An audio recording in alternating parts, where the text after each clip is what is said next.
এই ভিডিওটা যখন করি ঘড়িতে বাজে ঠিক 11:30 রাতের। তো সবাই মোটামুটি ক্লোজ। আমি উত্তরার এ প্রান্ত থেকে ও প্রান্ত ছুটে বেড়াচ্ছিলাম যে আমার এত ক্ষুধা লেগেছে, আমি কি খাবো।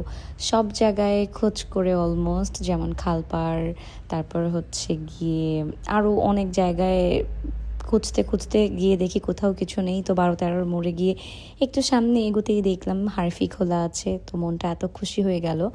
হারফিতে ঢুকেই হচ্ছে গিয়ে দেরি না করে অর্ডার করে দিচ্ছিলাম, বিকজ ওদের ক্লোজিং টাইম হয়ে যাচ্ছিল।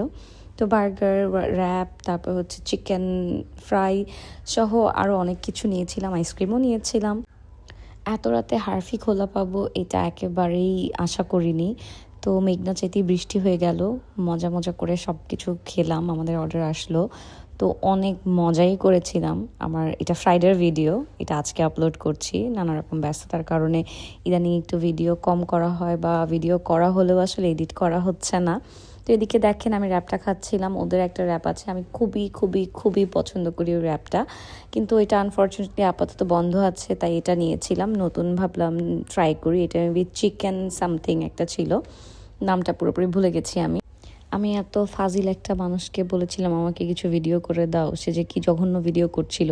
তো পরে তার কাছ থেকে আমি ফোন নিয়ে আমি নিজেই ভিডিও করলাম, নিজে এক হাত দিয়ে ধরে রেখে, বিকজ ট্রাইপড নিয়ে ঘুরে নেই। আমার ভিডিও করার কোনো ইচ্ছাও ছিল না, কোনো প্রস্তুতিও ছিল না। তো ভিডিও ভাবলাম যে হাত দিয়েই করে ফেলি। তো হাত দিয়ে করলাম। এই র্যাপটা খুবই টেস্টি ছিল। বেসিক্যালি আমি হারফির ফ্যান বরাবরই, আমি প্রচুর পছন্দ করি হারফিকে। আমি জানি না আপনারা কে কতটা পছন্দ করেন হারফির খাবার দাবার। এখানে মজার একটা ঘটনা ঘটেছিল। আমি খাবার দাবার শেষ করে যখন নিচ দিয়ে চলে যাচ্ছিলাম, তখন কয়েকজন মানুষ আমাকে একটু চিনতে পেরেছিল আমার পূর্ব কোনো কাজের কারণে। ডেফিনেটলি ভালো। তো পরে আমাকে কমপ্লিমেন্টারি আইসক্রিম দিল। ভালো লাগার মানুষগুলো চারপাশে আসলে থাকতে ভালোই লাগে, আমি বরাবরই বলি। এনিওয়েজ, এরকম দেখা যাবে হুটহাট করে নেক্সট কোনো ভিডিও। Bye bye.